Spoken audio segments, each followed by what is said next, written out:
Sky Podcast. I am looking at NPR radio over here. Hello and welcome to the Blue Sky Podcast. I am Adeel. And I am Jono. And today you are going to join us as we sit down, talk a little bit, and write a script. And just so you know, the whole podcast, we're going to do these voices. So yes, we are. If you don't like it, neither do we. So I'm going to stop right now. Neither do we. Yeah, I mean, if you've tuned in before, you know what this is. If you haven't, it's basically a podcast where me and Jono sit down and we pick a prompt. Could be any kind of prompt. Usually it's a film genre. And then we write a script, a short film script. And we do it all on the episode. So it's kind of fun to see us think up of weird and out there ideas and then kind of just whittle it down to a cohesive script. Yeah, and it'll be the first draft of a script, so it's not ever going to be perfect. And no matter how hard we try, we're not going to rewrite it and make it too fluffy. You're just going to kind of get the first go of it. So this is just about the process. It's about the fun that we have riffing weird shit together. Which is what the Blue Sky portion of the writing process is, you know? Exactly. It's just throwing stuff at the wall. We should get a sign or something in the background eventually. And it's like a neon sign and it says like no rewrites. Because that's like one of the rules of this podcast. You cannot like be like, oh, actually, you know what? We wrote this, but it'd be smarter if the dialogue was this. No. This is about writing a first draft, getting it out there.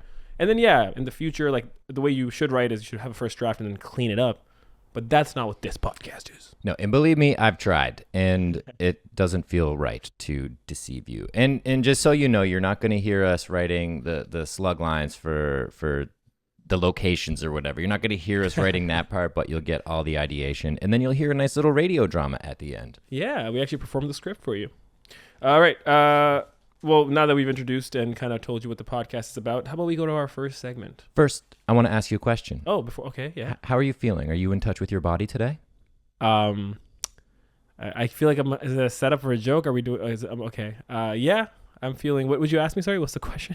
Are you feeling good? Are you in touch with your body? I am good. I am in touch with my body. Let's move on. Okay. The prompt. Okay, so normally I've been reaching into the Forsaken Bowl of prompts, but last week was, I enjoyed the result, and Adeel drew that, so he's going to draw it again. I put in 5 prompts. I am the captain now. You are the captain now. I am the prompt captain now. And I put in 5 ideas, and Adeel put in 5 ideas. Yes. I'm excited if I pull out any of mine, because I think they were pretty interesting. But hey, you usually come up with some crazy shit that leads us down an interesting and rewarding path. Right, but it doesn't always feel like that at the beginning when my stuff comes up. In the beginning, it hurts. And I pulled out, it's you again. Oh, dear. I like this. It says, and you have to explain this, please, on-set comedy horror. Yeah, so I was thinking on the way over here. You already have a film written in your head. Yeah, so interior studio. No, I was just thinking about my life as a PA back before I was directing and how both of us kind of like the on-set backdrop for stuff. Yeah. And there's so many fun, horrific stories that PAs have to go through. It doesn't have to be a PA, but like on set, just because it's like such a weird class caste system and like, you know, there is like the call sheet's not alphabetical. Like the people at the top are the people at the top, and they are all gods and goddesses. And there's a hierarchy. There's a massive hierarchy. That's a more succinct way to say what I just said. But what's interesting too is like even just like let's separate the on-set for a moment. Comedy horror is a thing where you can put it in different places. You could have wrote in a convenience store comedy horror, and it's like, oh, that's kind of fun. You could put it like in a like any world, like Shaun of the Dead. It's like this guy who works at this shitty store and then has a friend that lives at home with him. So it's like just put comedy horror, that genre, into different worlds. For sure. But I should clarify that by horror, I didn't necessarily mean the genre, which I know is confusing and convoluted. I just meant like a horror story, like something that you went through that's awful on set. Oh, okay. Like, thank you. Funny. It's funny, but it's like, fuck, dude. So it's not Shaun of the Dead. It's not Shaun of the Dead. It's not zombies. It could be. I mean, I'm open to that though. It could be the zombie boom up. That's fucking hilarious. You know, that could be funny, but or the set that's haunted or some shit. Right, but I was just thinking more based on like almost real kind of story. Just like the stuff that makes you traumatize and like cringe when you remember. Well, I already have ideas now when you just said that. So Okay. maybe I think we should move on to what's the next part called again? Blue sky. Okay. I like that genre. I like this idea. Hey, Jono, good job. Thank you. 'Cause I know I did it. You're always very scared about your prompts. Yeah. I need affirmation. Yeah. Hey, buddy. Good stuff. Thank you. So just quickly, there's two ways, and I'm open to both right now, where it does turn into actually horror on a film set or whatever set it is, right? Commercial set, or it's like you said, it's just horror in the sense of like a cringy story of one of the people on set, right? Like we're going through a day, like a PA going through a shitty day. Okay, so for those of you listening who don't know what a PA is, that stands for production assistant, and they are quite literally the lifeblood of the set. Adeel, I asked you earlier today if you were in touch with your body, and PAs have to be in touch with the body of the film set. They get you coffee, they pick up the gear, they return the gear, they're there before you, they're there after you, they set up lunch tables. Basically any insane request that you have or any normal request that you have is going to go through them. I've done a lot of weird, messed up stuff as a PA, like buying drugs. And I didn't get in trouble, but I could have. Or I was thinking literally you could do the whole formula of 6 characters. So it starts with the PA getting to set and doing stuff, and then the AD comes, yells at him, and then we follow the like passing the baton kind of thing. The first AD then gets the story, and we follow him. Yeah. Then it goes to the DP, the director, ends back up at whoever it started with. Maybe it ends with them, like the PA again. And so, just so everyone knows, the term slacker is an improv format where you. But it's based on a film. Oh yeah, like the Richard Linklater yeah. film. Really? You think that came first? No, I didn't know. It definitely came first. I'm sure the movie for sure. But that's what Nate told me. I believe it. Because that would make sense to me, because that's Nate, too much of a coincidence. Nate from Nate Improv. Friedman is a credible source. Shout out Nate. Yeah. Yeah, that's cool. Well, that makes sense because that's what that movie is. Like, yeah. It's just kind of that was Richard a drive through Portland or whatever. Yeah, is it? Yeah, some city or Seattle. Yeah, something like that. For those any nerds who are listening, Richard Linklater's first film was Slacker. It's great, really great movie. And the whole film is just it's just one story, then it bleeds into another story, and it's just following characters who like meet each other. Did you watch Mr. Show? I've seen like sketches. They did this awesome thing where like sketches would just flow into one another. Like a sketch would end and then someone would just like run through and be like, "Whoa!" And then you'd follow that and then you'd go into the next sketch. It was like a very seamless flow of shit. Like every episode? I believe so. Every That's episode insane. that I've I didn't know that. That's pretty fucking cool. Super high level. And if we could ask the audience to put their phones and computers on silence, that would be whoever's laptop's dinging over here. Yeah, not mine. Is it muted? Yes. I just muted mine. Sorry. I just muted mine too. But no one emails me, so I'm gonna put this prompt down so we don't forget on set. So story time. Okay, story time. I'll try and make it quick. So this isn't exactly a horror story to the fullest. It's more of that sort of like, it's not like scary horror. It's that comedic horror. But one day I'm on set. It's a big job. PA who, has aspirations of directing, wants to do a really good job, wants to be known by the director, and wants to kind of be in the mix. That is such a good character. Oh, yeah. Yeah. I mean... No, but like, and as in like, I see that character on every film set. There's always a PA who's like... I was that guy. I still am that guy. Like the PA who, like, if our film has a PA in it, that piece of dialogue that I love is like, "Hey, do you want to watch my short film?" Yeah. You know, that PA? Yeah. Oh, that's our PA. Yeah. I was never quite so forward, but like, I would lob my things in. Not to hijack for a second, but like, there was a PA on my set who literally approached me and was like, so it was like his first set with me too. I was directing and producing and he was on my set. He approached me and asked me to watch his short film. And then when I said, I would love to, yeah, sure, send it to me. And he goes, well, on lunch, do you want to watch it? No. And I was like, dude, how do I think and the thing is this, right? I respect the hustle, but I think of myself and I'm like, I would never have the balls to go to a director on set in the middle of a shoot and be like, yes, this is a short film, finish your story, right? And then like finish the pitch, and then the guy's like, yeah, sure, I'll watch it. And then be like, on break, what are you doing on lunch? It's like... Just like staring at you deadpan, like, yeah. What about right now? Just holds up his phone.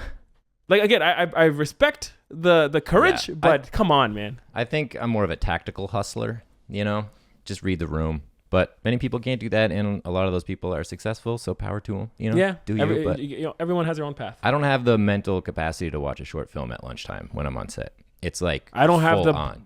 the self-confidence to ask someone to watch my short film at lunchtime. Yeah, shit. So maybe that guy's fucking killing he's gonna right be. now. We're gonna be working for him someday. Yeah, probably. Hey, do you want to be a guest on the podcast? Next. Okay, so I get asked by the producer. He's like, you need to go to Dairy Queen and get the director a dilly bar. And a dilly bar is like one of those circular, it's like ice cream and it's surrounded in chocolate and it's on a stick. And we're shooting down at like Queen and Broadview. And there's a Dairy Queen up at Broadview and Danforth. So it's like a 10-minute drive max in normal traffic.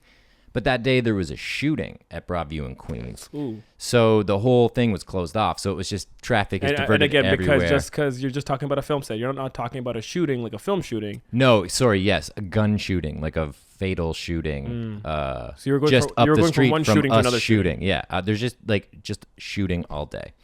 And I was shooting my shot, trying to do a nice job for these guys. That was good. I'm like, can we get a third one out of this? We got it. We got it. So I drive up to Dairy Queen, I get a dilly bar, and the traffic's even fucking worse going back. And I'm like, how? Like, I didn't bring a cooler, I didn't bring ice or anything. Like, how am I going to keep this thing cold? This thing's just going to be a glob by the time I get back to the set. So I crank the AC as high as it can go. Put it all, you put the fans in the front, so it's just like one section. It's just like the arrow pointing at the little person. Blasting it at like 100, and I'm just holding the dilly bar up against the little vents and like spit roasting it, like keeping it cold. I think it took me like 25 minutes, half an hour to get back down there. Stressing the fuck out, but it gave me time to think of this line. What am I gonna say to the director when I go up there and give him the dilly bar? So I go back on set. I'm finally there. Are they like, it's been 30 minutes? Have they said that to you? No. The director doesn't know that the dilly bar is coming. Oh, it's like it's a little surprise, probably an inside joke Okay. that I didn't understand. But anyway, I get in there, cannot feel either of my hands because they're just so close to the vent from just blasting the AC the whole time, like basically like arthritic pain running through my fucking joints. I walk up to the director who's just finishing a conversation with the DOP. And he turns and like faces me. And I held up the dilly bar and I said, "Sir, a gift from the Queen." And I swear to God, he did not look at me. He looked over my shoulder at the producer and went, "Oh, you didn't. And just took it out of my hand. Still not looking at you. Like I was a grip stand. Like I was nothing. And took it in my hand, put it in his mouth, spun on his heel and walked away. And I'm just standing there like, fuck. I just went through so much shit and didn't get for your stupid little joke, and I did not even get the fucking credit for it. And even if you just chuckled at your joke, you would have been, or your line, you would have been like, worth it. Yep. But now I pitch against that guy all the time, so that's fun. Actually? Yeah. Wow, that's like plot twist. That's okay. That's interesting. And I'm like, "Sir, no gifts from the Queen this time." I'll be taking this gift. So like those little stupid stories that happen on set, I really like. I have so many, but we could just eat the podcast up telling those stories. Okay, so that's one way to do it, right? And like, let's dramatize some of, like, there's already pretty dramatic shit. Like I know that nervousness you had when you were bringing the dilly bar, for example, that feeling of like, oh my God, like that cringiness inside you can be the essence of the fucking film. You know Exactly. what I mean? Even like the cringiness of popping the windshield and being like, my life is over. Like I am a fuck up. Like, and then that self-talk of like, I fucked up. You know that scene in Boogie Nights when Philip Seymour Hoffman's like, stupid. Yeah. That's how I, like when we fuck up that young and even now when I fuck up sometimes, I'm like, fucking stupid, man. How'd I do this? So that's, I'm sure, where it was going through your head, where it's like just self-talk was just on a whole different negative. Yeah. So that's one thing. I do like this idea of passing the baton, just because of in doing like a slacker kind of thing and continuing some narrative thread, but through different POVs, because there are so many characters on set. Like the AD is like, genuine, a crazy person with the most organized brain ever. The director has so much pressure. The agency who have so much pressure, putting their own pressure on the director, and then the client. Like there's so many tiers to to like inflict I do like it a lot. Like, I'm a fan of that. We're both fans of that, like that world and writing about it. So it's like, I'm just thinking, yeah, we would just need a very strong reason. It's like Slacker. The one thing with Slacker is not much happens almost in a way, because it's just like pockets of their life. So it's like do we have like this arching like narrative that's like happening, like a thing that the PA brings to give to the AD, like a memory card, for example, right? I'm stealing from my own other film now, but he brings a memory card, and the AD takes a memory card to the director, and it's not the memory card, but for example, or like a shot list or a script, and it's like the PA brings a script from the client, for example, or producer, right? And the AD's like, oh, there's changes. Then you see her life, and then she takes it to the director, and the director's like, oh, fuck off, and blah blah. And then it goes to the DOP, be like, we have to change up the lighting and stuff. Then the DOP then goes, to his crew, guys, we got to change this. And the gaffer and grip have a moment, and then it goes back to the PA, because they go back to the PA and they're like, go get us this, and then it's a full circle. And then at the end, it's just like, yeah, client just likes it the original way. Yeah, so that is what happens for sure. That's what happens, and it could be literally. They could finally get to maybe you don't go back to the PA like that. Maybe it's like gaffer and grip, and like again you've gone down the line or through the line, and all this, and then as they're setting up the shot, the PA in the same fashion he started the film, where he comes rushed with a paper, comes in and goes, actually they said they want the same thing or whatever. Yeah, like the PA, we don't need that anymore. Because the PA Idiot. started the chain, yeah. and the PA stops the chain. Yeah. So that'd be interesting. That could be it. So that's one. That's a lot of shit to get through, but it gives us a lot of fodder. Yeah. Or that singular story, like, is it about this PA who just wants to get his short film shown and can't get anyone to watch it? It's just like putting himself in these situations and like, oh, I'll test the TV, and like puts a short film on, or like Yeah. My thing is like this day of all days. Why is it like there has to be something that goes wrong? You know what I mean? Obviously, which again, like right now we're just starting with this idea, but like something goes horribly wrong, or something happens, or maybe it starts with him. The director agreeing that he'll watch the short film. That's the top of the day, and he like somehow gets him convinced. Oh, and he gets on a run, and he's got to get back for lunchtime. But he like, fucks up a truck, and he fucks this up, and he's like, I have to get him to do a short film, and then he comes back, and that could be maybe a thing too, right? Totally. I like that a lot. Something else just ran through my brain and then just went through a door, and I can't see it anymore. But that'll come back. I have one more out there idea. Oh.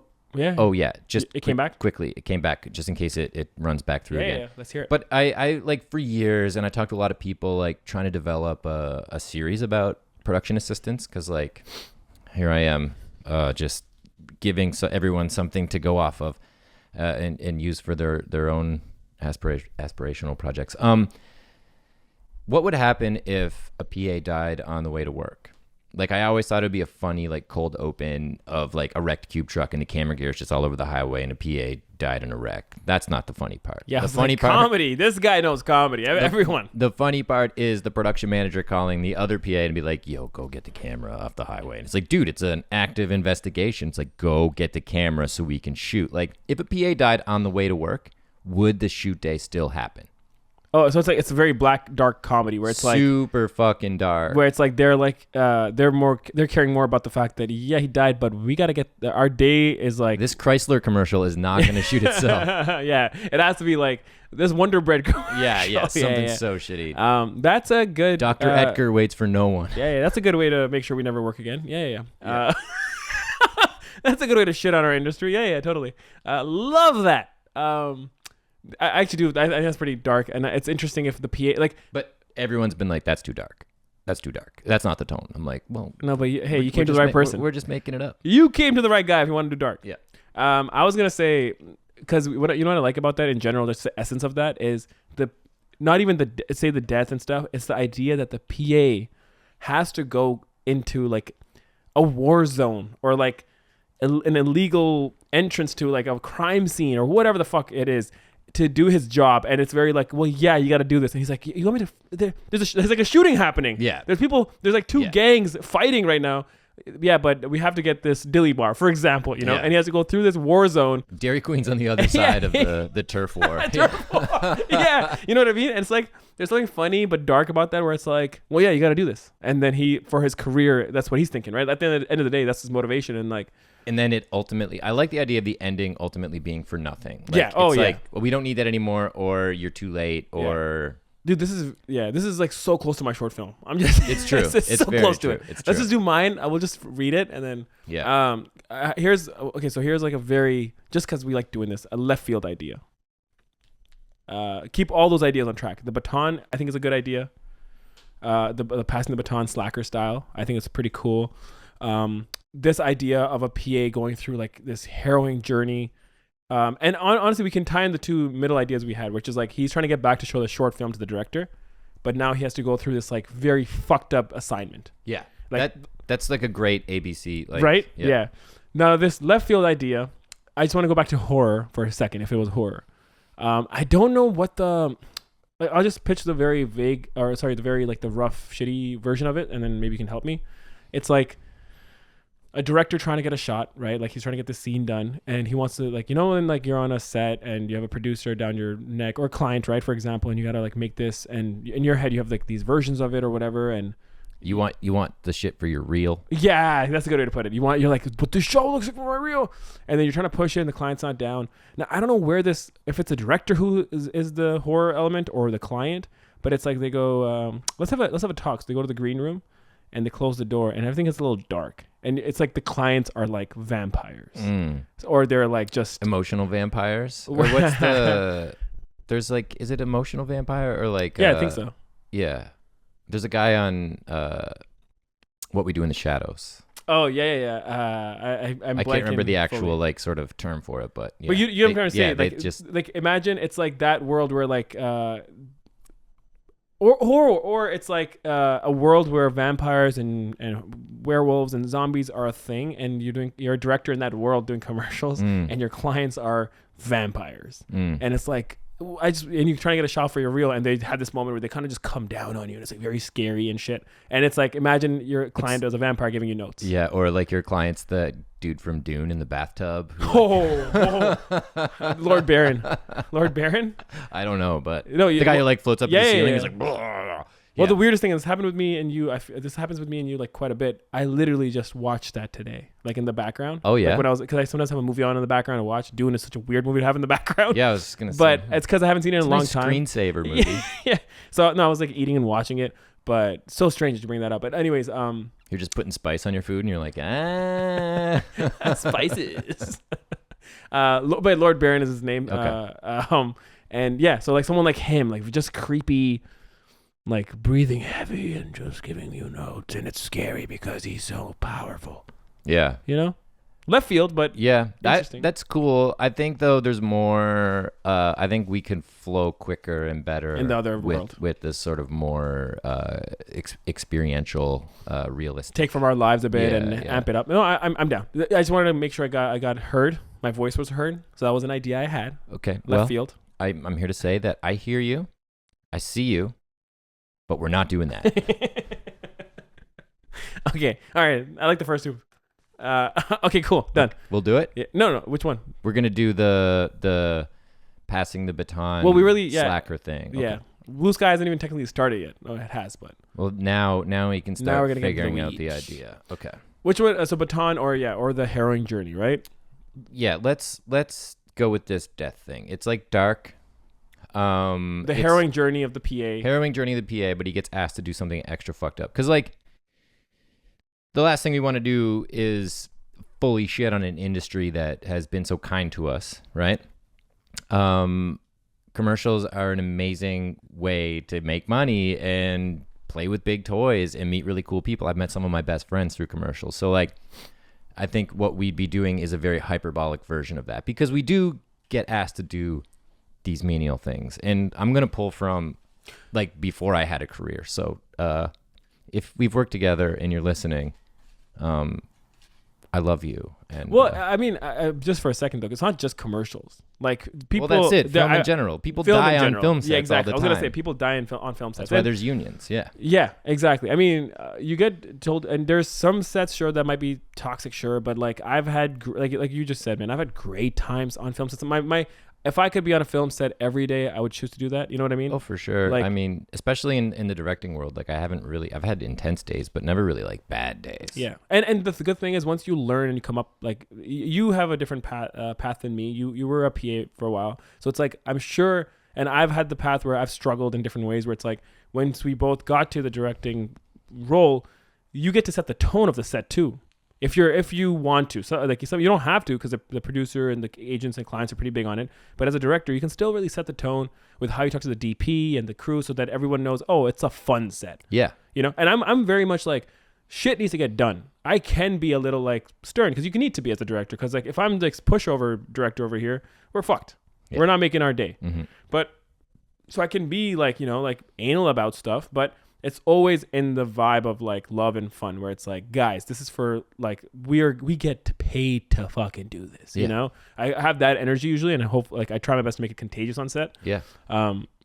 But still, you're right. Shit happens, and for the sake of this story, it's gonna get dark. It's gonna get dark. But it's all for the sake of comedy too. So. Okay. So PA goes on a harrowing journey. Yeah. So like, you know, waking up before dawn, the lights, it's still dark outside. So we show that little quiet morning. It's raining. It's before the alarm. It's like, you know, 4:50 or something, and he gets a call, or she gets a call, and it's, yo, you have to go to Kipling and 401 now. The overpass at Kipling and 401 now. And it's like, okay, how do I get there? It's like, I don't know, figure it out. Save your receipt. Goes up there, and it's a car crash. Call me when you get there, and it's a car crash.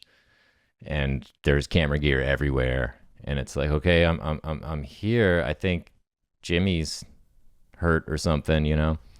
It's starting to get like, I'm like, oh shit, this is like touchy as fuck, but. As you say it, right? You know what it gives me vibes of? If you want to set the tone of just like use a film as a reference. Have you seen Nightcrawler? Yeah. It gives me that vibe. Oh yeah. Like going really funny Nightcrawler. Funny Nightcrawler? Yeah, like imagine. Nightcrawler to me has funny moments because it's so dark. Like yeah. He's so fucked up in it that you're like, dude, that's kind of funny how this is not real. Like it makes you feel like this is kind of sadistic and unreal. And that's a movie about Jake Gyllenhaal as like a sort of paparazzi kind of guy, or an ambulance chaser, and he like goes and gets footage of like crime scenes and stuff, and is there before the professionals. Gets to a point where he wants to cause crime so he can film it. Right. Like that. I don't know. Spoiler alert. Spoiler alert. Spoiler alert. At the ending, where like he basically lets Riz Ahmed's character die to get the footage and also film everything part of it. Like that's how dark it gets, because he becomes obsessed with becoming like, I'm a businessman. I run this company and I do this, and it's fun. So that's like the tone I would love to set in this, where maybe our character isn't Jake Gyllenhaal, where he wants to do dark shit, but he's in a world where he's like the Riz Ahmed of that film, where he's like, I gotta fucking do shit, and he's doing it because he wants to make it. And we can set that in the beginning of the film when he wakes up. His room is full of posters, and like he's sleeping on the floor, but he has like the biggest TV screen. So he's putting his money into like film and just media, and he just is obsessed with it, and everything he does, even like maybe we can even give hints in his wardrobe. Like when he goes outside, he has like a jacket and a toothpick, and he's like, so like I'm fucking Ryan Gosling from Drive. Like right. He's like fucking I breathe film kind of PA, and he wants to be a director. That's one way to go about it. So you really kind of pepper in it, and again, it's a very colorful character now. I like that maybe the titles and the intro title doesn't really happen. Like cut to black happens like 30 seconds into the film, 45 seconds when he sees the crash. Yeah. He gets there and it's like just taped off, and he goes in and he's like, he calls him and he goes, I'm here. There's a crash. And the guy goes, yeah, I know. And he goes, yeah, I think I see Jimmy's car. Yep. Yeah, or Jimmy's cube truck. Yeah, Jimmy's cube truck or something, right? And then it's like, yep. And he goes, and then all you hear from the other side is like, the camera's in the truck. Bring it to set. Click. And he goes, wait, what? And just say that the camera gear is all over the highway, and it's like, bring it to set. And it's like fucking Frogger. Oh, yeah. But, okay, fair. In this world, like, not in this world, but like when the camera gear fell out, it didn't break or anything. No, the cases are, it's like, Pelican cases. Is the camera gear intact? Yes, but it's all over the highway. Bring it to set. Click. Okay, so here's one concern in this blue sky portion. I like that fucking a lot, just because it's like it's all over. Like he's already saying like, yeah, this is kind of, it's not gonna happen. And he goes, is it still intact? Yeah, they're in the cases, but it's all over the highway. All right, bring them to set. Like as it like, well then they're fine, so bring them. But does the film then become him literally playing Frogger and like gets one and then gets another one? So it's like, what can we put that's more interesting? Or is it cut to black screen intro credits, cut back? He already has all the gear, and it's him getting out of there or whatever. You know what I mean? Like, what's more interesting to show? Yeah, because you don't want it to be just about like sneaking around and like getting each beat is about getting one box. Yeah. In a video game, I'd be down. That'd be a fun video game. Yeah. Fuck. That's a fun video game idea where it's like the PA. Yeah. It's his life. Fuck. It would be pretty real. Would you like to go for a side quest and get a Diddy bar? Yeah. Wait, Dilly or Diddy? Dilly. Diddy bar. Diddy Puff bar Daddy sounds bar. fun. Yeah. I like that. But yeah, like, so then what would happen after he gets that stuff? Like, there should just be like Oh. You got it? I would say, should we play it like Training Day, where it's like he sees it and he's like, I don't know how we get here, but like he's like, yeah, it's here, but some people have already gone to it. Like it's like people like kids getting it and running away. So now he has to go knock on a door of this like area where it's like he should not be here. Like, you know, Training Day where Ethan Hawke gets caught up in this other world and he has to go like knock down doors. It's just like one case or something. He gets everything else, but then like sees a kid running off with the last case. Goes to that. And what we could do there is not go deep into like the Dune guy horror thing, but the person that's at this house is like fucked up, and he has to do some weird act. Not like your script.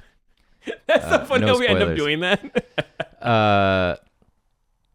But he has to do something weird. Or Pulp Fiction, where he goes to that house and there's some shit going on. Like, it's, you know, remember that scene where the Gimp is like fucking, what's his name? Yeah. Marcel Wallace. Yeah. So you know how like that happens, where he sees the case, kid runs off, he goes there, and over there's like a cult sacrifice going on. Yeah. You know, and he's like, what? And the PA, like, it's kind of crazy because the PA is actually, now we're doing your script. That's the cult thing. Oh yeah. Well, that's fine. That's already out in the world. So. I sick. Yeah. So imagine he goes there, and then there's like a cult or some doing some kind of sacrificial thing, and it's just dark, and it's very like it's not a rich cult. It's like a cult in like a neighborhood where you wouldn't expect a cult. It's a real up and coming cult. Yeah, that's a good way to put it. That's they're like we're cult junior right now. We're tier 1 cult. Yeah. I like that kind of angle. Yeah, and then has to do something with them to get the camera thing. Then goes back, and then we just rented another camera. It's all good. Insurance will cover it. Like we wow, I sounded like fucking like the Porky Pig. Yeah. Can you do it? That's all, folks. Maybe he gets it. Then we should add like a fun chase scene, maybe where he's like running and it's like sweat and he gets tangled somewhere. He has to take off his jacket that gets tangled in a door, and he's running with the case and he loses his nice Ryan Gosling jacket. Oh yeah, exactly. That, and then he's like coming up, climbs a fence, and all these things running in puddles, like basically amp up to get back. He has to go through this like torturous kind of run. And gets back, and like you said, he gets there. You know, and it's like and they go, and they don't even like, again, no eye contact, like your story. They no eye contact. They go, they pick it up, cool, and just start talking to each other, and he's just in the middle of it all. And that's it. And there's blood on his face. Like they still don't, you know. And that's maybe it. And they're like, can you do a Starbucks run? yeah. They ask him to do something else. Yeah. And that's it. Yeah. There's no I think that's it. It's not like we don't need it anymore, because obviously they're waiting for the camera. So it could just be thankless, you know, and that's the womp womp. Like what we do usually, the ending could be changed while we write it, because it could, the not needed could even be as simple as like, okay, the RE is here, or whatever, the camera's here, or like this is here, and they're like, yeah, I'm actually thinking no B cam for this one. You know, like it was a B cam, like something like that. Oh yeah. And it's like, what the fuck? Like a B cam for Tracy in what does Smartlist do? Tracy in Ohio. B cam is basically a secondary cam in a scene, where the A cam films like the main portion of the main frame, and the B cam is like your coverage. Yeah, and it finds moments for you to help along in the edit or whatever, a close up or whatever. So maybe like he comes back with the camera, like the one piece that was missing, and it's a part of the camera, and they're like, yeah, I'm thinking we don't need a B cam for this one. Oh, okay, cool. And they just like, and it's an option for an ending. We'll decide when we actually write it. But maybe they take the box from him, and then the director or DP says that we don't need a B cam, and they just toss it back in his like arms. Can you return this? Yeah. And just walk away. And he's like, what the fuck? Yeah. And you're just kind of left alone. Yeah. You know, I don't know why I just thought like the intro it'll be kind of fun is because we're saying maybe he's like a movie cinephile, right? Movie fanatic, and then he has a drive jacket and a toothpick and all these things. And then it's kind of funny if when he like in his world, you know, that's how we're main character energy, where he gets in the car and we shoot it, like we write it and shoot it very like drive, like he gets in and Kavinsky's the call's playing and he's like driving and he's fucking cool, and then slows down and he's when he gets to the 401 Kipling, like the opening of the film, when he gets there, like build up is so sexy. Like he's the sexiest PA, coolest PA. Gets there, and then it's like back to reality where he goes, there's like cops everywhere. It's like shut down. It just the whole moment dies. Yeah. And then the guy goes, yeah, we'll bring it to set or whatever. But it's like the idea of this main character energy. Yeah. And that's why the rest of the film, I feel like it gives more like... Because, you could still... Like, he thinks he still is the main character doing all these tasks. Because that's... It's like being a kid and looking at the window, and it's the music video, you know? That kind of shit. Yeah, you called me out for that. I remember like 2 weeks ago we were in the back seat. You were a little wistful. Yeah, I was looking out the window. You're like, shooting a little music video there? I do that a lot. I look out the window and just like think of scenes. Oh, like, yeah. I'm always in a movie. Yeah. Waiting in line at No Frills, and Anya's playing. And it's like a Jim Jarmusch movie. Yeah. Is that how you pronounce his name? I think it's Jarmusch. Jarmusch, sorry. Yeah, Jarmusch. but most colloquially known as Jarmusch. You could have said any of those and I would have bought There's no umlaut. Before we get it, because we have a nice little fluff here. We have a nice little through line. Should we go through the beats to really kind of clean them up before we go to write it? Sure. So wake up in a room that's like dedicated to movie stuff, like sleeping on a mattress on the floor. Really nice TV. Maybe some like neon lights or whatever, just to hit that. Maybe some, and I'm gonna butcher this word because I always don't know if it's homage or homage. Yeah, homage. Homage. Either word. Homage to a bunch of films around him, right? Like just small little trinkets from movies. Joe Pesci bobblehead. Yeah, exactly. Yeah, and it's like, and the briefcase from Pulp Fiction, right? You know, like literally. Right, that's his lamp. He just like opens. Yeah. Dude. I kind of want to buy that, a lamp where it's the briefcase from Pulp Fiction. That's a good idea. Oh, that's fucking nice. Trademark. Yeah. Oh, that's good. And then gets a call. Maybe it's like before his alarm or something. Like it's like so he's jarred awake by this call. So then he opens the briefcase to open the lamp. Opens the briefcase. It kind of reveals his room. It could just be like, 4:58. I was thinking like it'd be cool if it goes from 4:59 to 5 and then his phone immediately rings. But like that would suggest that it's organized. Production managers care about the time of their PAs. It's just you're on the clock. Actually, the funnier thing is like it's like 4:54. 4:54. Like yeah. A time that's like, wait, what? And he gets woken up. We don't hear what's on the other side, and he's just like, "What? Where? Okay, how do I get there? I don't know. Just go. Just bring your car. We'll figure it out. I don't know what. Yeah. If we hear the other conversation or not." Goes there. I think you do, and every time, and I mean, just for the fun of it, let's put our own homages into this. Where whenever it cuts to maybe we cut to the production manager talking, and it's just the back of his head with a Band-Aid on it, like Pulp Fiction. Like, like something like that. Maybe we could do that just for fun. Yeah. You cut to the production manager and he's on the call. He's like, yeah, well, we got to get there. Or it'd be funny. Maybe it'd be funny if you just heard their voice and you set up a certain kind of character. And then when you see them, like you're like, oh man, this guy's a big badass fucking Hollywood guy. But then when you see them, they're just like diminutive, like kind of shitty, like not what you would expect. Not as cool like making it more mysterious. Yeah, that's fun, dude. That's a good reveal, bit. Kind of like the curtain gets gets dropped at the end there. The Wizard rug of gets Oz? pulled. Yeah. Because you could maybe just show a close up of his mouth or like his hand. If we show him ever, like it's like his hand is like a ring on it, and it's like all you see is that. And when you see him, he's like a 5'2", very soft spoken guy, but it's just he's the douchey kind of guy. Yeah. And then so he gets to the highway. The truck is here, I think. And he sees like the gurney and stuff. He's like, I think Jimmy's in trouble. And it's like, is the camera there? Yeah, it's all over the highway. And him getting there, remember, is like a build up of like a film scene. Yeah, build up like a film scene. He's like directing his own movie in his head. And then gets there, shit everywhere, sees body taken away, and then camera scattered all over the ground. And then he says, yeah, the camera's here. Okay, bring it. It's all over the highway. Did I stutter? That kind of thing. Fucking bring it. And then... Intro credit. And cut back. He's like putting the second last box in. Into his car. Goes to the last box. Or just, turns and where the the other one is. Kid's like taking off with it. has to go to a couple houses, finally finds the one, like sees the kid. He's like, I know you have my thing. And then he gets into this weird cult thing, or I don't know. Or it maybe the kid runs. So he starts following the kid and he's going through his fucking stranger's house, but he's like, he has to get the case. And then the kid goes into the basement. He goes into the basement. Then he goes through the basement into a back door. He goes into the back door. It's like fucking Barbarian. Yeah. And it's like, what the fuck? And there's a cult happening, and the kid kind of runs into the crowd of the cult maybe or whatever, right? I just don't know what happens here. That's what I want to kind of think about a tiny bit before we go write it. Yeah. Like, is it, because again, it's a short film. We just need a moment to make you feel like you're there with him and you're in this horrific moment. So is there someone like locked in a room, or like, you know, they have to deal with getting that person free, or like. Have you seen Babylon? No. Oh, so good. I mean, I really liked it. There's a scene in that, again, it's kind of not a spoiler, but I'm sorry, I don't know why I get so fidgety. But basically, it's similar to what we're seeing. It's a basement of like 10 levels, and they keep going lower and lower, and they get to this fucking place where there's like this.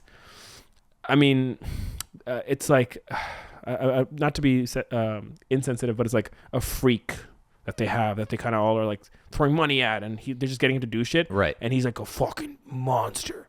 Like it's like a what's the word, like a mutated kind of thing, right? And they're throwing money at him, and it's like all this thing. And then in that moment, it's very similar to what we're talking about right now, because in that moment there's a reveal where one of the guys shouldn't be there is there, and it gets fucking like, you're like, you feel for that character. You're like, get out of here, dude. So just using that energy of like, maybe he walks in and they're all cheering at some culty activity that's fucked up. Like, this is I don't know why I'm pitching this, but like an adult circumcision that's like for the sake of sacrifice, and they're all like, "Arr!" And he's like, what the fuck? Something like right. Or harrowing. there's just like a big like Lord Baron kind of character who's like a blobby like Jabba the Hutt thing, and there's like all these like hoses coming off his stomach, and they're all like drinking blood from, or like liquid from the hoses that come from this guy. You know, it's like this fucking that's dark. weird. That's like dark. we don't even have to like really explain what is happening. It's just like, this is fucking strange. Like if you just describe the hose coming down, people think, you don't even say what is it that they're drinking. It's like what, Yeah. but it's like a very subtle, because the movie's not about the cult. That's the interesting thing, where we're not even going to dive into the cult. It's just this PA ended up here. Yeah, and he's just looking for a fucking mat box. Yeah. So then does he see the kid and then run after him? For those at home, a mat box is the little thing that goes on the front of the lens to help block the sun and put filters in and stuff. Yeah. I like that. That's what it is, though. It's like not even the body of the camera. It's a fucking mat box. Yeah. It's not even like expensive lenses. It's literally a mat box. So then what does he like see the kid in the middle of the cult or like running through, and he go, oh, just gets it, and they all then turn and stare at him. Like he goes, hey you, and he grabs it from him, and then as he goes, yeah, and he turns around and they're all looking at him. Yeah. Like that kind of moment. Or does like does he come in and see all this shit and they all just kind of look at him, and the case is just there on the floor, and like, do we make it like a huge weird letdown? Does it have to escalate? And he just like walks over to it and like picks it up and like walks out, you know, like that? Or like, should he get like trapped or kidnapped? If that's what it is, what you're saying, then we need one more beat then of an adventure from getting back home. Yeah. Like one more thing that happens. If that's the only thing that's happening, then I would want a little amp up, like which I said, like which we were saying earlier, where it's like he gets the map box, and then like they see him, whatever, and then they chase him. So it's a big chase scene. The jacket comes off and all this shit. Yeah, okay. The chase scene has to happen. I think. If not, I like what you're saying, but then we have to add another beat. If there's no chase, if there's no amp right here, if there's no like, oh fuck, he got caught, then we need one more thing that he does on the way back to set. Then he should get caught, and there should be a struggle there, because then it just like ups the absurdity of what he just went through to get the fucking. That's the box, thing. Yeah. know? Okay. Oh, I got another one. Okay, just because I maybe it's too long for a short film, so maybe we'll cut this when we're writing it, if we feel too many pages. Cult thing, gets the briefcase, runs to the house. running. They're like chasing after him, and maybe it's like he did go down maybe 2-3 levels of stairs to get to the underground basement, like kind of like Barbarian. Runs up, this is also kind of Barbarian-ish, but he runs up, gets into the basement. He goes to the stairs, and he's like runs up. He's about to go outside, but he sees someone else outside, so then he goes into another bedroom and locks the door.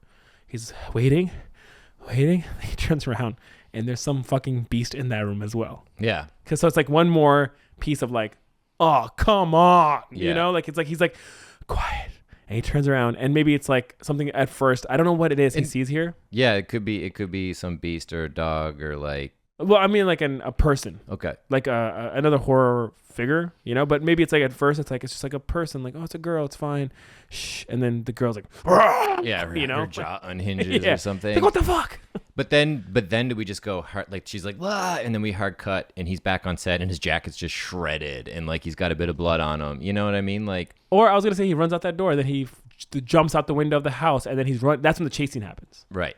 Yeah. I mean, maybe too much. You're right. Maybe it's too much. But I think you do this chase scene.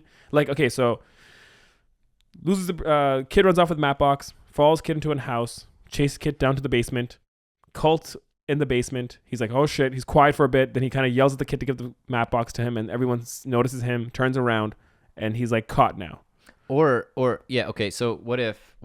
Okay. So the kid, I'm just like, why is this kid stealing a map box and running into a cult house? So like maybe he goes into that house, but you go in and it's just like this weird empty house, like almost like a liminal space, like Under the Skin. Okay. It's okay. not necessarily like this big black void, but it's just like.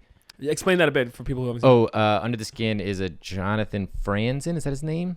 What's I have no idea, but it's Scarlett Johansson, right? Yeah. But I mean, more I'd like to know. explain the space that you're visualizing. It basically Scarlett Johansson's is alien. It looks like a human, and Jonathan Glazer. Why did I say Franzen? That's an author, I think. Jonathan Glazer, great director.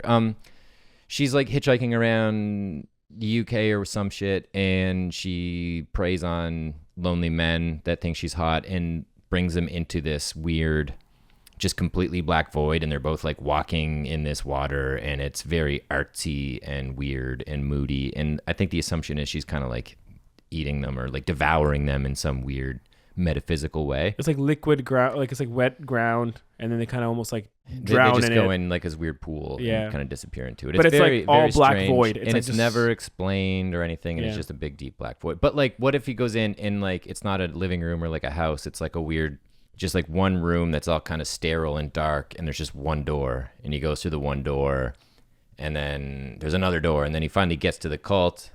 All the weird guy with the hose thing happens. Then he runs out. The map box is nowhere to be found. He runs out into another room where the kid is with the map box. And the kid's like just playing with the map box or whatever. And he's like, hey, little guy, like, I need to take that map box. And then there's another thing that happens with that kid. That kid's not a normal kid. He's like the son of the weird hose monster thing or something. You know what I mean? Like there's a beat of that kid having a jump scare or another obstacle. And then that's the thing. You know what I mean? Just to like get him into the cult and not have a kid like in the center of the cult playing with a map box. No, I totally get what you mean. Yeah. I'm trying to think because I feel like that kind of, if the cult doesn't chase him out of the room and that's why he goes into the other room, it's kind of they would chase him out of the room. So that does happen, and then he ends up going to the other room, and then serendipitously finds the map box. But then there's another obstacle, like the kid or another monster or like another thing that he has to deal with. And then do we see that he goes into the cult and then the kid runs through the cult through another door? I don't. Because then the kid goes through it because kid's very comfortable with this house. Right. Kid's like, this is my. It's a Tuesday. Yeah. Yeah, we could.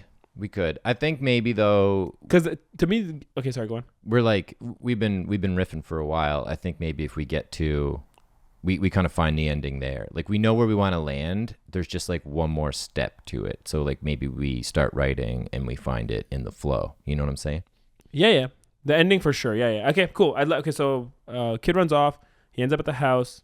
Ends up on somehow into a room full of people, a cult basically. Doing something weird. Doing some weird thing. Then the cult sees him. They chase him out. He ends up in another room where the kid might be with the mat box, and maybe the kid's like nestled underneath like this monster. You know, like it's the kid. He's like chilling and like he has a box with him, and there's a monster like sleeping behind him, kind of thing. Maybe that's a game we play or whatever. And then it's the same thing where it's like he kind of gets it, and then that monster or that animal or that beast or whatever character jumps and like starts chasing our guy too, and then he runs out. Cult's also outside. He's like, oh fuck. So it's just like, really, I want to just the whole point is to make the PA's life is fucking like, come on, and be as hyperbolic as possible. Yeah, exactly. So then he comes out and there's a fucking cult there. He's like, oh, get the fuck out. He starts running, and then like he jumps through the window. Jumps out the window. There's already other people out there waiting for him. So then he runs more. So that chase scene becomes very like, fuck my life. Jumps over a fence, takes off his jacket, gets the thing. He's running, breathing, and then it's like we use the like a close up of him, a tempo of him going. And then he's on set. Yeah, and he's on set, and it anticlimactic. Yeah, cool. That's great. He's on set. We could take from your scene, your stories though. He's on set. He's like running, and then cut to standing, and he's standing behind the director. Yeah. And the director turns around and he goes, "What is it? The queen has a gift from the queen. Maybe not that, but a like gift from the cult." But he's he's like happy because he's like, I'm gonna present something to this guy or the AD. Yeah, I'll think of a good Matt Box pun or something. Yeah. And then gets it and doesn't even make eye contact and boom, boom, boom. And then the ending is either ungrateful, like no Thanksgiving. Instead, they're like, we need you. Can you pick the Starbucks order up? Or it's actually we're gonna scrap the B cam. Yeah. And then that's one of the endings. Yeah. I feel pretty good. Yeah. Same. All right, cool. So I think it's the part where we write it. Boom. I got a part in a play. What's that line? It's I auditioned for a play and I got the part. All right, see you guys in a bit. Bye. And now, call time. Interior bedroom, early morning. A dark room. Our hero, the PA, 20s, is dead to the world. The alarm clock reads 4:54 a.m. His ringtone startles him awake, the iconic theme from The Good, the Bad, and the Ugly. He reaches over to his side table where a replica briefcase from Pulp Fiction sits, and he opens it. Ominously orange light illuminates his room. Groggily, he reaches for his ringing phone, instantly anxious when he sees the caller ID. Hey, everything okay? The voice of the production manager, Harold, late 40s, can be heard on the other end. He's clearly smoking. You need to pick up a couple of packages and bring them to set. 401 in Kipling. Which rental house? Harold inhales sharply and speaks through a lungful of smoke. It's not a rental house. Just get to the exit and you'll see the packages. So I'm driving myself then? Harold audibly exhales. Well, you could walk, but don't expect to keep your job if you do. Before the PA can respond, click, Harold hangs up. A series of quick cuts show the PA getting ready amidst his barely furnished room. A mattress on the floor and a huge expensive-looking TV are dwarfed by stacks of Blu-rays and countless movie posters and paraphernalia. His obsession with film is palpable. With strong main character energy, he slips on his Ryan Gosling drive jacket and tucks a toothpick into his mouth.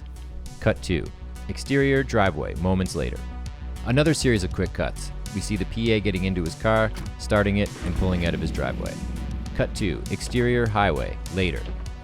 The wipers groan as they sweep away the spattering of light rain. Traffic lights refract through the droplets and into the car. Kavinsky's Night Call plays in the background. By the way the PA carries himself, it feels more like a music video than your average commute to work. His moment of coolness ends abruptly as he approaches his destination. We see flickers of light from emergency vehicles and a cube truck upside down in a ditch surrounded by yellow tape. The PA dials a number. Harold answers. He is smoking again. What? Jimmy's cube truck is here, but Is the camera package there? the truck's upside down. A quick beat of annoyed silence. In a ditch. Is the camera package there? Yeah, but they're scattered across the 401. Fuck. Any damage? The PA takes stock. The cases, they look fine. Perfect. Bring them to set. The PA's attention is pulled to two paramedics as they slide a gurney into the back of an ambulance. Is Jimmy okay? Don't worry about Jimmy. We can't shoot without that camera package. Get here, now. But Click. Harold hangs up again. The PA examines the scene and sighs. fuck this. Cut to black. Title card. Call time. Fade in. Exterior highway later. The PA finishes putting a pile of boxes into his trunk. Just one more to go. With an almost imperceptible sigh, he jogs toward it. But before he gets there, a kid, 9, snatches the box and takes off toward a low-rise complex. Fuck this. Cut 2. Exterior field moments later. The PA runs through the field in search of the kid. He sees that little fucker hop a fence and disappear into the interior courtyard of the low-rise complex. Another sigh. The PA climbs the fence, careful not to sully his favorite jacket. The PA searches for any sign of the kid. Then he sees someone slip into a nondescript home. Bingo. He approaches the house and knocks. Nothing. Then he tries the knob. It opens and he reluctantly peeks his head inside. Hello? Cut 2. Interior nondescript home continuous. Inside, he is met with an empty room. A low hum emanates from behind another door. Quietly, he steps toward that door and opens it. Come on, kid. Cut 2. Interior dungeon staircase continuous. a long flight of stairs that lead deep underground. The hum starts to sound more like chanting. The PA strains to hear as he cautiously makes his way down. He freezes at the bottom of the stairs at the inconceivable sight, lit only by a small bank of work lights. About 20 feet away, he sees a group of cultists standing around a strange beast, tied up with an obscene amount of ropes and chains. Somewhere between a man and a pig, this thing is 400 pounds of sheer hideousness, its belly pocked with orifices with clear hoses running out of them. On the other side of the hoses, cultists slurp down a bile-like substance running through them. The PA scans the room for the kid, but sees another door just to his right. Yeah. Fuck this. The PA begins to turn as his phone vibrates. He looks down and sees a text from Harold. It's a gif of a man tapping his watch as if to say, "Where are you?" Another gif slides into the chat. An image of a homeless man holding a sign that says, "Need work." The PA sighs again and reaches for the other door. It's unlocked. Cut 2, interior lab continuous. There, the PA finds himself in a dimly lit lab. He winces at the shelf of human and animal specimens soaking in jars of formaldehyde. He holds back the urge to puke when he sees living humans tied to their beds. They're all sedated, except for one abomination who looks at him in the eyes and whimpers softly. Before the PA can process, the abomination leans into the light. It's a half man, half possum, chained to the wall like a starfish. Jesus Christ. In an act of empathy, the PA begins to untie one of the abomination's hands, but as soon as it's free, it takes a swipe at the PA, who dodges just in time, but not quick enough to save his jacket. The abomination's claws shred the front of it. Oh, come on. The abomination channels its feral strength to free itself from the other restraints. The PA guns it out of there. Cut 2, interior dungeon continuous. The PA bolts through the door, slams it, and leans onto it. Oh! The cultists remove the hoses from their mouths and turn to him in unison. A quick beat, then BAM! The abomination bursts through the door, sending the PA to the ground. Frantic, he pulls himself up and runs out. The cult and the abomination in hot pursuit. Cut 2, exterior street, seconds later. The PA sprints through the courtyard, looking between every house for a way out. The predators are gaining on him. Oh, fuck. On a glance to his right, he notices a house with its lights on so he can see through the window. At a dinner table sits the kid who stole his camera case, chowing down on a bowl of spaghetti with the case right next to him on the table. The PA stops running and drops his shoulders. Dude. Cut to a wide tracking shot from outside the house as the PA confidently opens the door and runs inside. The cultists follow. The camera paces alongside the exterior of the house, and we catch some of the action through the windows. Inside, we hear the abomination growl and the kids scream. After a few more beats of auditory chaos, the back door of the house flies open and we see the PA run out, now carrying the camera case and covered in spaghetti. The cultists are right behind him. Cut to exterior street, seconds later. A close-up of the PA as he conjures every bit of speed he has left. He pants, completely out of breath, running for his fucking life.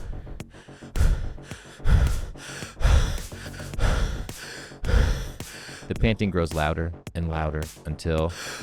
Match cut 2. Interior film set later. The PA stands still behind the director, Jono, 35, a handsome young man covered in tattoos who is obviously a good director. He holds up his finger to shush the PA.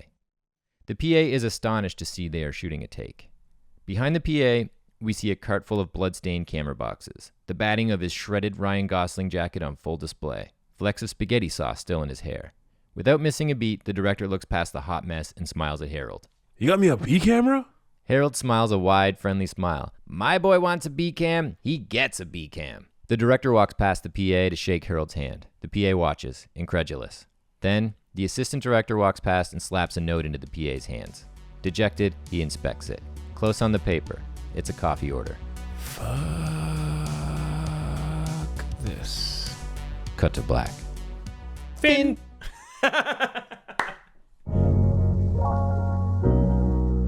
In conclusion, that was fun. I like this one a lot. We both are fans of this one, I'd say. Yeah. Like if we saw like there was like some kind of con happening in Toronto, we'd probably buy tickets if we knew that this script was going to be at the con. The con? Like a convention. Oh. Yeah. I don't get it. It's a really bad joke. I want. Yeah. Like, I know it's a joke, but elaborate. You know, 'cause you- like if Ryan Gosling was going to be at a con, we might go and get like something signed by him. But if the script was there, we'd probably go see it. It's terrible. It's not. Is there like more to the joke? No, there's nothing. Oh, that's there's the nothing more. joke. That's okay, the I joke. thought you were making Yeah. like a entendre or like a. I think that's why it's taken so long to get my career off the ground. People keep looking for meaning in my jokes, but there's I'm none. like too fast. I assume everyone's plugged into my brain and sees my stream of consciousness, which they don't. I hope not. Oh man, the things I see. Favorite thing? This film, out of everything we made, and I'll be honest, a lot of the scripts we've written, I want to make those. Like the Comet one, I'm like, that'd be fucking fun to make. Yeah. But this one, I think I want to make the most. If I got to pick one of the scripts to like, here's a budget, you guys get to direct this. This would be so fun to make, I think. In the conversations about like, okay, what's the viscosity of the bile in the hose from the pig man?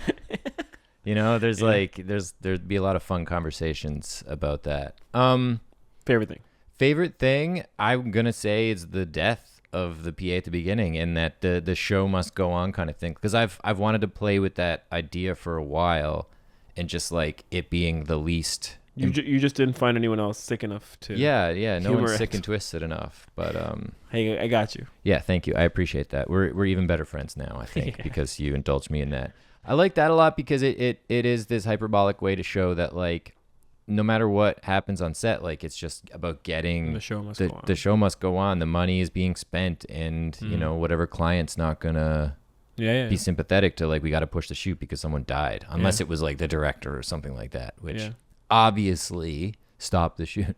Stop it for a day but till even you then, find it another begs the director. question: like how do you deal with the money that got spent and you can't get back anymore? So it's like an interesting thing. We didn't go into any of that thematically. We didn't even say it, right? Like we never said, "Oh, he like." All we said was, "What happened to Jimmy? Is Jimmy okay?" And that's it. To be like, and I felt that would be too on the nose if it was He's like, dead. yeah. Jimmy's pushing up daisies. But that I He mean, pulled his last focus. He's no That's longer. Yeah. instead of daisies, I find more like Yeah. he closed his last gate. No, that's not. You checked the last gate. There we go. Gate was not clean. He keeps going with metaphors. Yeah, He's like, I get it, man. He's dead. I get it. Yeah. That was the last take for Jimmy. Martini on Jimmy. Okay, stop. The man is dead here. I to be honest, like the whole thing was a joyride because once we figured out like what the script was, it was fun to write. I did love how we stumbled upon during the writing of it the tracking shot Oh yeah. of outside the house, and you kind of see things happening, and then he grabs the case and he comes out and it's like he has spaghetti on him. It's like such a humorous moment in such a dark, fucked up scene. Yeah, and yeah. the original Old Boy. I haven't seen the new Old Boy, but that was the inspiration in my mind for that. Like when you said it, that's immediately what I was like. Yeah. Oh, it's like the Old Boy shot, and we just kind of go through it, but we block out some of the action with the house just to be really funny and like.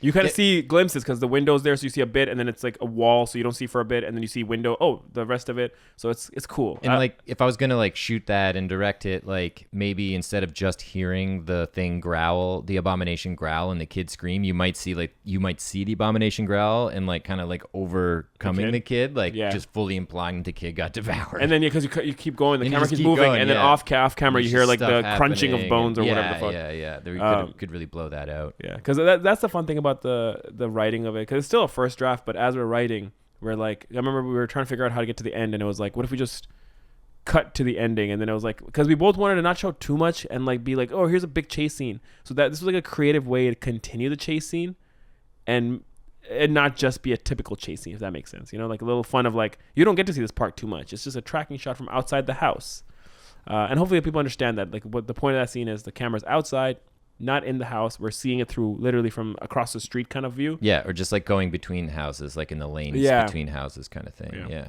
That's my favorite scene in it, but a lot of the scenes and a lot of things about it are my favorite. Yeah, for sure. And like I think too, if you were gonna shoot the short film, like just really driving home the atmosphere in the car and like the music video thing, and like cool, set up this There's whole, so many good moments. just set up these cool moments, and then be like, oh yeah, there's gonna be cultists slurping bile from a pig man. Yeah. There's so many like set pieces. Yeah. Like the driving is a set piece because you get to enjoy making a music video at that fucking moment. The opening scene of a dark room is a cool set piece. The chase scene and through the house, the bile, the lab, setting up a whole lab of like creatures What a set piece. Yeah. So that'd be there's just so many mini moments that I love about this one.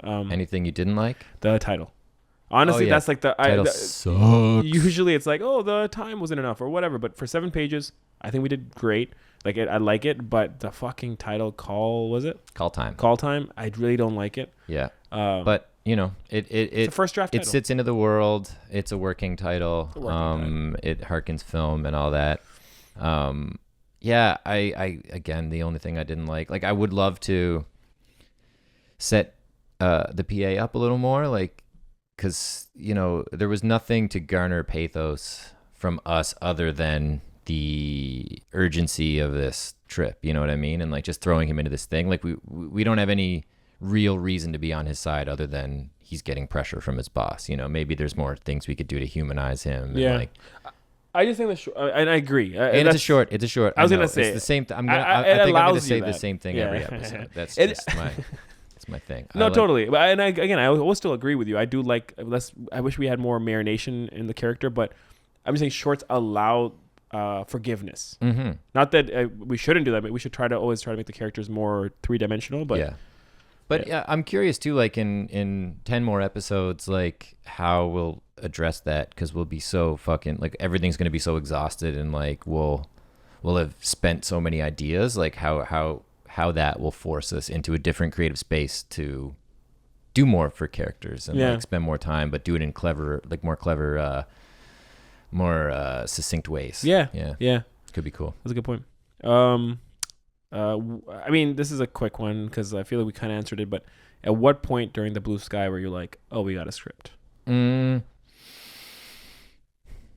I think when I pitched the idea of the guy dying, like the car crash, and like having to pull camera boxes off the lanes in the 401 or whatever, and you weren't like, that's too dark. When you were like, oh no, I'm here for it, I'm like, okay, we got it, let's do it. Finally, I can put this down on paper. Yeah. For me, it's like I like that right off the bat. I'm like, oh, fun. Like I'm like, let's be weird and dark and really create this PA's, like make the universe of this PA kind of like fucked up and go through an adventure. And that's when I was like, but it can't just be that. What he's gonna get the boxes? Like because once you said that, we were talking about it, and I was like, I don't like the idea of just like the whole film is him getting the boxes. Oh, remember that one point? We were like, maybe we'll do that. Frogger. Yeah. Once we got to the cult, the idea of it, I was like, oh, this is gonna get real wacky, and he's in this world, like his world's upside down. Like it's not like, oh, he has to beat Rush Hour to get these boxes back. Right. It's like, no, he's gonna go through a cult that it takes men and animals and combines them. Like it's such a cool, or not just cool, but weird side story that I loved that, and I was like, oh, this is gonna be fun for sure. And you can tell that we both recently saw the new Guardians of the Galaxy. Like, subconsciously, at one point the possum was a raccoon in the script. Yeah. I'm like, maybe change it a little. Okay, cool. So that's the thing. I haven't thought of this part at all. I've got someone. Oh shit, who would you cast?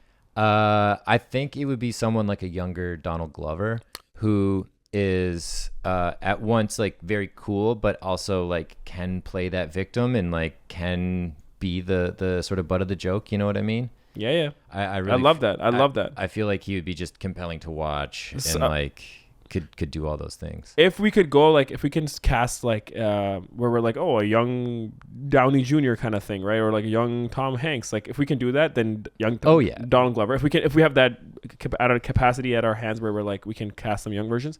100% Donald Glover. No, I think we, since it's Blue Sky, we can have any era. Like Derek Comedy, Troy from Community, young Donald Glover. Yeah. 100%. I'm fucking down. But my thing was in today's, like, since he's older, the other option I had, you know, Shamik, I think that's how you pronounce his name, Shamik Moore, the voice for Miles Morales in Spider-Verse. His voice and just how he, like, how do you spell? Shameik. M-E.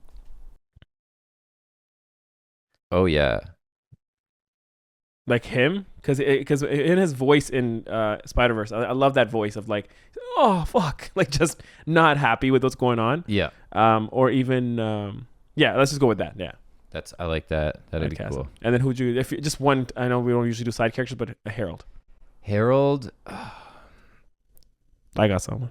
You go first while I would say a Jono cameo as Harold. Oh yeah, that makes sense. I'd love to see you play that guy. Just fucking play the other side and be like, oh, I actually enjoy the power I feel. But the Tropic Thunder Tom Cruise makeup on you. Oh right. Yeah. I would picture someone like like a little messier and sloppier. Giamatti? Like Paul Giamatti, yeah. That'd be good. Like just someone who's like just kind of fucking like, I don't know, smoky and like weird and raspy and like kind of a sketchball, but yeah. Like a young Nick Nolte. Okay, cool. I think that was a good cast. We got some good ideas. Yeah. Is there anything else we do at this part? No, right? No, any housekeeping? Are you still in touch with your body? Yeah. I don't know how to answer that question every time. Yep, I'm touching my body. Is that what you asked? Are you touching your body? Yeah. I just stared at Adeel with psychotic eyes for those. And I weirdly liked it. Sweet. So well, that. Thanks again for joining us, and have a great rest of your day. Hopefully you enjoyed this. Bye.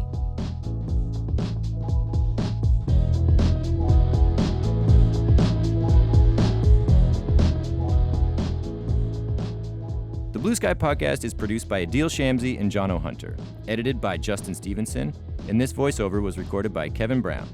If you have an idea for a prompt, email us at theblueskypodcast@gmail.com or DM us at the Blue Sky Podcast on Instagram. The Blue Sky Podcast is an independent show, so please like and subscribe and tell your friends. Please.